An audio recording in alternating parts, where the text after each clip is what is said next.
bitta ayol 10 ta erkakdan ham xavfli va uddaburro bo'lishi mumkinmi? Shu paytgacha bu ayol aytganlarini amalga oshirdi. Qancha urinmay unga qarshilik qila olmadim. O'zingni Xurram Sulton bilan tenglashtirma. Hali ko'p alamli kunlarni boshdan kechirasan. Qanday ayol bu o'zi?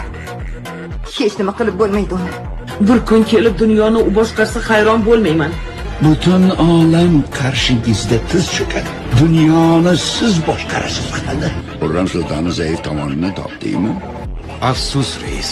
Hukmdorimizdan a'lo o'zini qo'riqlarkan.